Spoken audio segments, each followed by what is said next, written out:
Bon, fait que là, c'est la première fois de ma vie que j'utilise la caméra de mon ordinateur. Il faut le faire, hein. Puis depuis que je me suis déconnectée de Facebook, j'ai supprimé mon compte Facebook, ça fait un an de tout ça. Euh, j'ai publié des commentaires, mais je vais arrêter ça tout de suite. Puis ça me rappelle la raison pourquoi j'avais déconnecté des réseaux sociaux. Il n'y a pas moyen de discuter avec des gens de manière correcte. Où sont les personnes qui ont de l'allure, qui sont pas en train d'accuser un ou l'autre? Là, j'ai envie de parler de l'affaire Tariq Ramadan. Je sais pas si je parle toute seule, mais j'ai envie de parler. J'ai pas envie d'écrire, j'ai mal aux bras, j'ai mal aux mains. Euh, je suis vraiment troublée par l'affaire Tariq Ramadan. Je pense à ça plusieurs fois par jour, je pense à ça même pendant que je travaille. Puis il y a eu un matin que c'est le matin tout de suite après que j'avais écouté des audios de lui, que j'entends sa voix, puis qu'on l'entend là, avoir des pensées de sadomasochisme. Ça m'a terriblement troublé ça. Et j'ai fait de l'insomnie. C'est plate parce que ça a gâché ma journée, vraiment. J'avais hâte d'aller à la place Bonaventure pour aller dans le fond, au salon du voyage. Puis je me suis rendue là, mais j'étais trop fatiguée. Je suis retournée chez moi. Ça a vraiment gâché ma journée, en tout cas. Bref, tout ça pour dire à quel point ça me troublait. L'affaire Tariq Ramadan. Bon, moi Tariq Ramadan, là, je dis tout de suite, c'est quelqu'un. Je vais dire tout de suite j'ai tendance à penser qu'il est coupable. Je suis pas sûre, mais j'ai tendance à penser qu'il est dans de sales draps au niveau judiciaire, suite à la plainte de Enda Yari à la police. Puis l'équivalent du procureur de la couronne en France a décidé d'entamer des poursuites. Je pense qu'il est dans le trouble. Puis je dis tout de suite, j'étais quelqu'un qui l'admirait. Et des gens comme moi, il n'y en a pas beaucoup. Des gens comme moi, à ma connaissance, là, des gens qui admiraient Tariq Ramadan, puis qui sont troublés, qui se demandent, puis qui ont tendance à penser qu'il était coupable, il semble qu'il n'y en a pas beaucoup.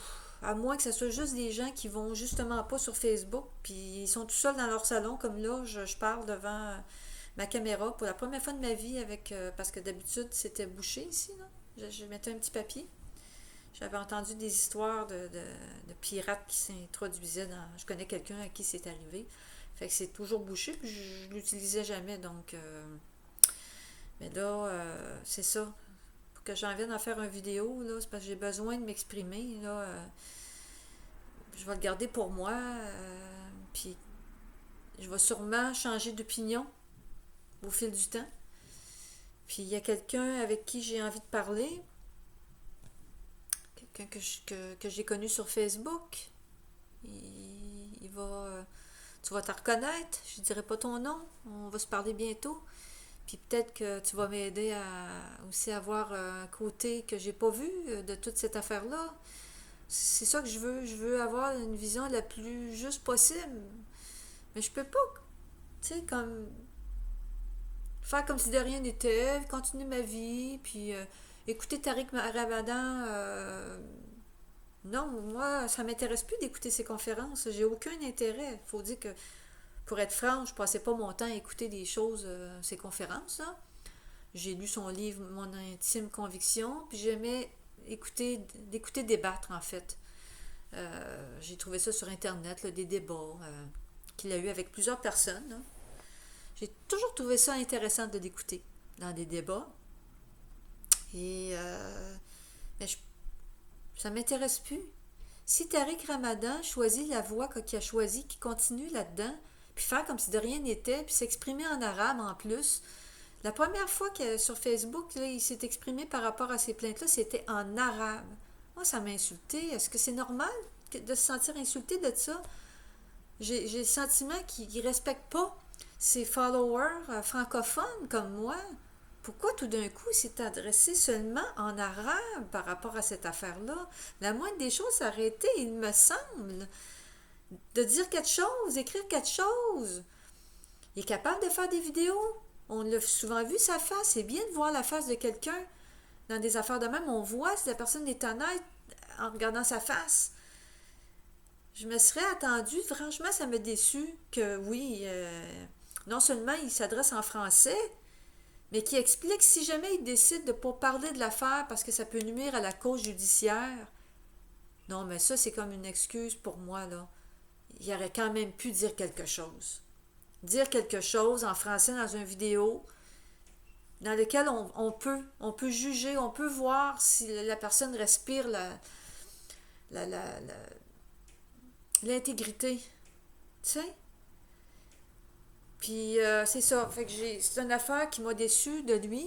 Alors que ce que j'aimais justement de lui, c'était son comportement.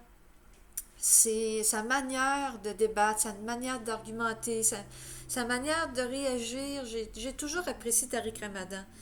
Au début, je pensais que c'était quelqu'un de mauvaise foi parce qu'on parlait tellement contre lui. J'ai voulu vérifier par moi-même.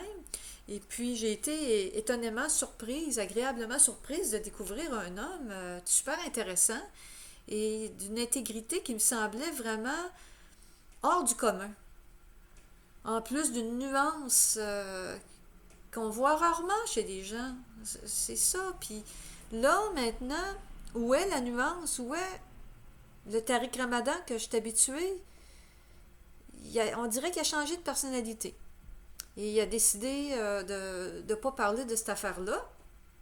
Mais là, il a publié quelque chose. C'était un fake news. Il l'a retiré après, là. Il a publié, il a partagé. C'était une page Facebook d'un organisme que je connais pas, qui avait fait un copier-coller avant-après de la page Europe-Israël.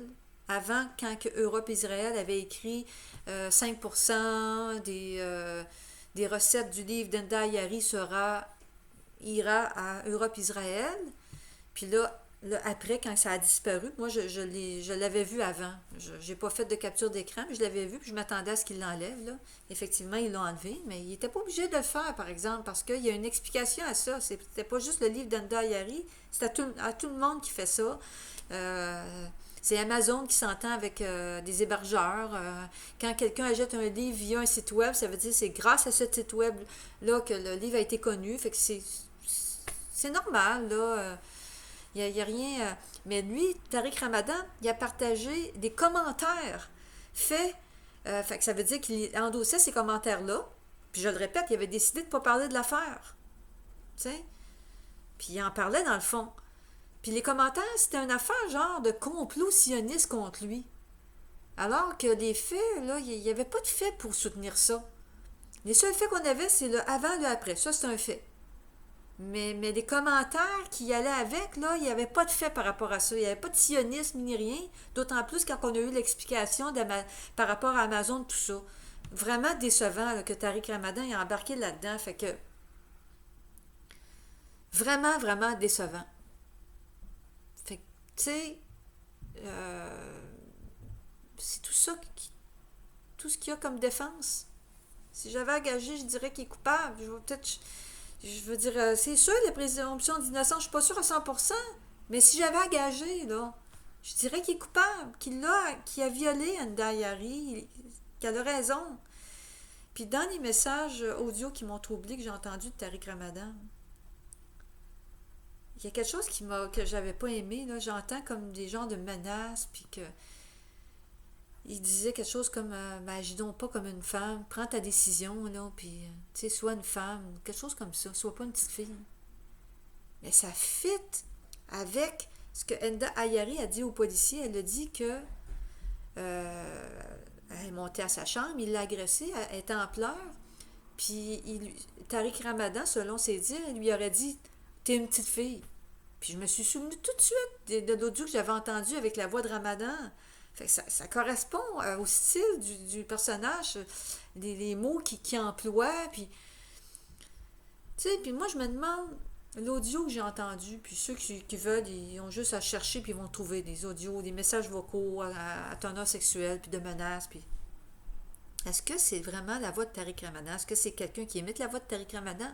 Je veux bien m'ouvrir à la possibilité, mais entre nous, les chances sont minces. Tu sais, par défaut, je me dis que c'est Tariq Ramadan que j'ai entendu dans l'audio. Une autre possibilité. J'ai lu qu'il y avait une technologie qui permettait d'imiter des voix. Je veux bien m'ouvrir à ça, mais par défaut, moi, je présume que c'est Tariq Ramadan. Je me demande comment ça se fait que Tariq Ramadan n'a pas poursuivi. Parce que si c'est lui, ben, on a violé sa vie privée. On n'a pas le droit de faire ça. Si c'est pas lui, mais qu'on imite sa voix, ben, c'est de la diffamation. Dans tous les cas, il y a de quoi qui marche pas. Ça aussi, c'est une affaire qui est bizarre, là, que je comprends pas comment ça se fait que on n'entend pas plus parler de cette affaire-là d'audio.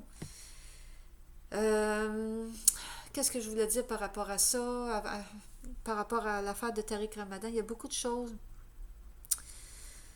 Je suis troublée d'avoir entendu l'audio dans lequel il dit qu'il y a des pensées coquines.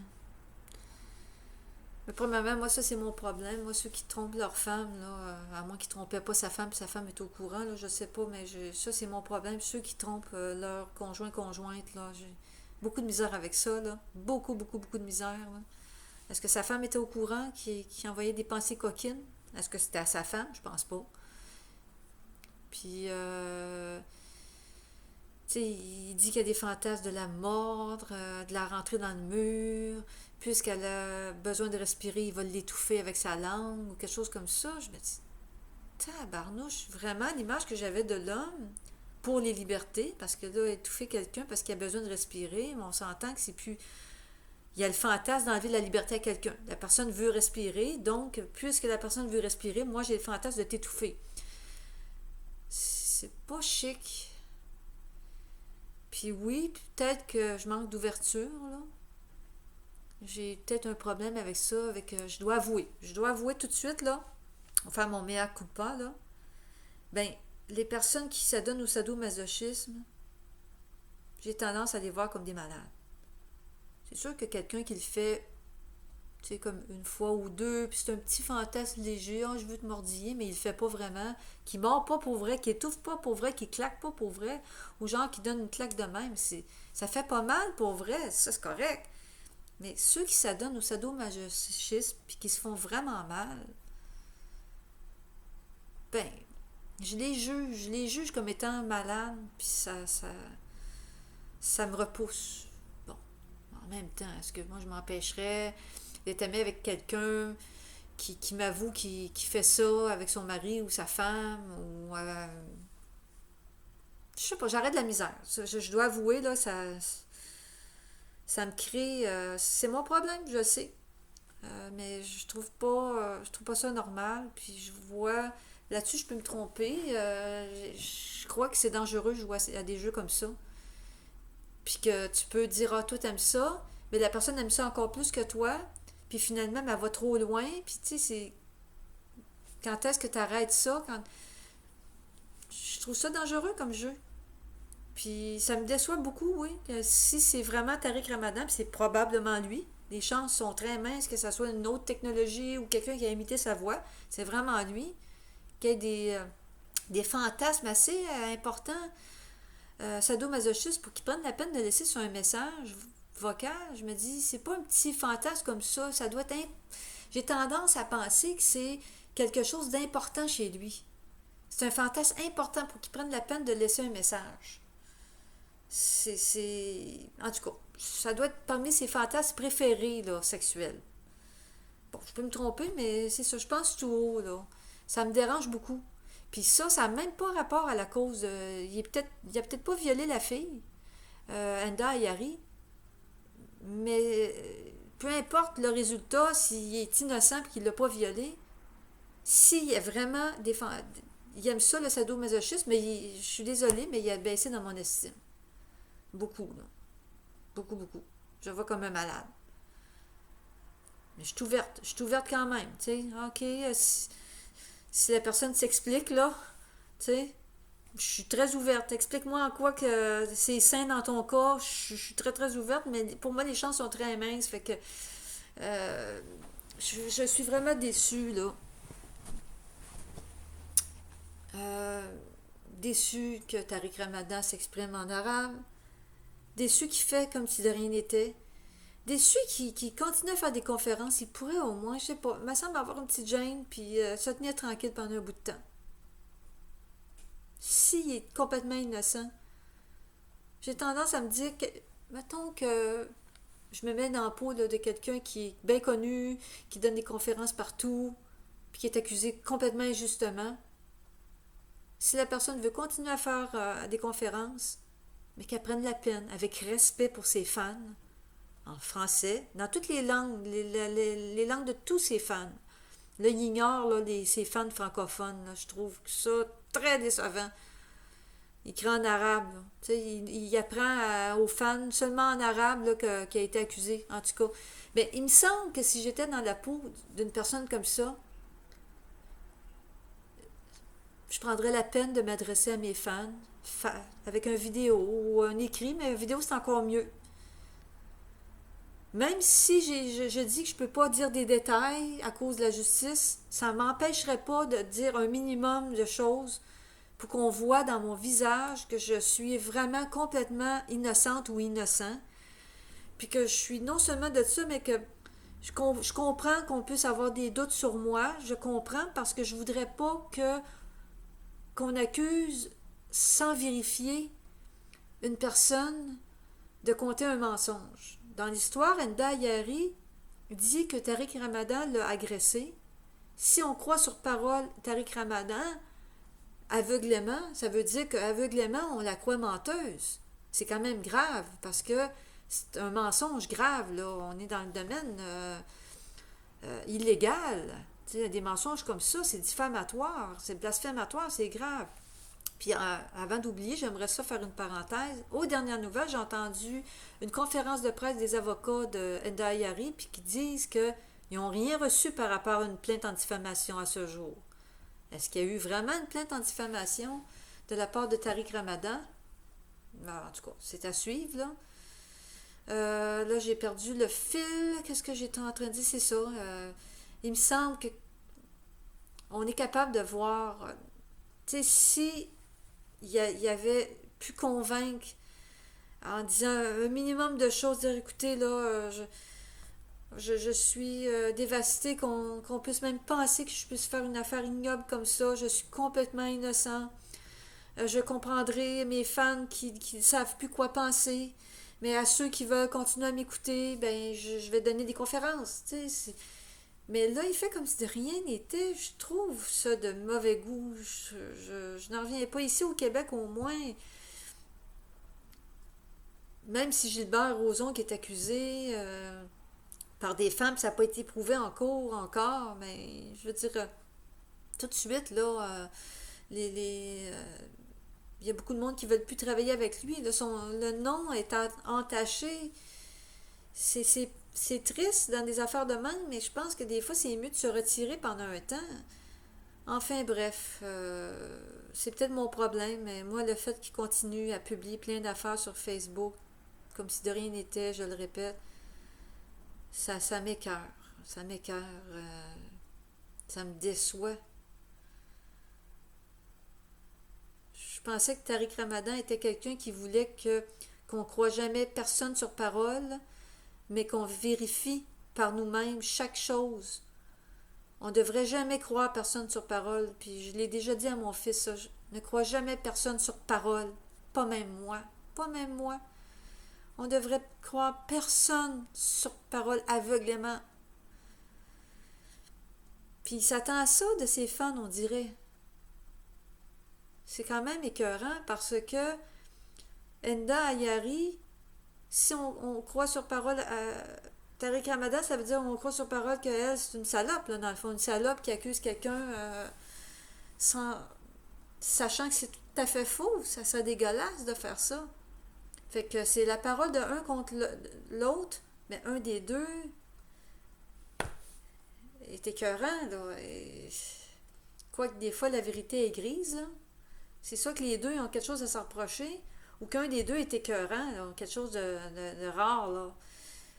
Puis, Gilbert Rozon, là, s'il a agressé des femmes, là, plusieurs femmes dans sa vie depuis, mettons, 20 ou 30 ans. Je trouve ça rien à comparer de Tariq Ramadan s'il aurait violé Enda Ayari puis d'autres femmes, parce que c'est bien pire. Parce que Tariq Ramadan veut donner l'image, il donne l'image, puis il veut donner l'image de quelqu'un d'intègre. C'est sa marque de commerce, l'intégrité. Tandis que Gilbert Rozon, sa marque de commerce, c'est un homme d'affaires, il a fondé Juste pour rire. Sa marque de commerce, c'est pas l'intégrité. Comme j'ai toujours dit, un prêtre qui va violer un garçon, c'est bien pire que n'importe quel homme qui viole un garçon. Mais si Tariq Ramadan a violé Enda Ayari, je dis bien si, je le sais pas. J'ai tendance à penser qu'elle dit vrai. Mais c'est pire dans son cas, puis ça veut dire qu'il a trompé le public de manière, ça serait un faussaire. Je pense à Pascal Boniface puis son livre des intellectuels faussaires, mais à ce moment-là, Tariq Ramadan, ça serait un faussaire. Il aurait berné le monde à être quelqu'un qui est, nous faire à croire qu'il est quelqu'un qui n'est pas du tout, du tout. Y avait-il d'autres choses que je voulais dire par rapport à ça? Je pense que j'ai fait le tour. Ah oui, j'ai écouté la conférence de presse des avocats de Enda Ayari. Puis, il semblerait que, à moins que ce ne soit pas là que je l'ai vu, à moins que je l'ai lu à quelque part, en tout cas, il semblerait que Enda Ayari, elle a conservé des preuves de menaces de la part de Tariq Ramadan. Menaces de mort ou juste menaces. Je m'en souviens pas, là, mais des menaces. Ben, j'ai tendance à croire que c'est vrai. Puis, si quelqu'un peut oser dire « Hey, j'ai des preuves, j'ai conservé des preuves, des messages qu'il m'a écrits de menaces de mort. » Il faut vraiment être conne. Puis il faut vraiment que ses avocats soient cons si c'est pas vrai. Fait que par défaut, je me dis, c'est vrai, là, ça a dit ça, elle a vraiment des preuves. Si c'est le cas, Tariq Ramadan est dans marde. À date, là, on entend ses avocats, on entend des choses, puis lui, il dit rien. Puis on n'a même pas la preuve qu'il a déposé une plainte en diffamation en plus. Ça regarde mal pour Tariq Ramadan. Puis moi, ça me fait réviser ma position sur lui, puis sur moi-même. Je vais continuer à essayer d'avoir le plus de jugement possible, mais je croyais en avoir plus pour détecter des possibles personnes de mauvaise foi. Et jusqu'à ce jour, je me croyais bonne pour détecter l'intégrité ou le manque d'intégrité ou la tentative de manipulation. Puis là, j'aurais été bernée rare, là, solide, par Tariq Ramadan. Je me serais fait avoir, puis ça me remet en question. Puis je veux pas arrêter de me remettre en question. C'est la vision que j'ai de moi-même là, qui s'effondre un petit peu. Là. Je me croyais meilleure. Tu sais? Mais en même temps, là, je sais pas d'histoire. C'est troublant d'être aussi dans la noirceur. Puis les réponses, ça va prendre malheureusement beaucoup de temps, j'ai l'impression. Beaucoup de temps.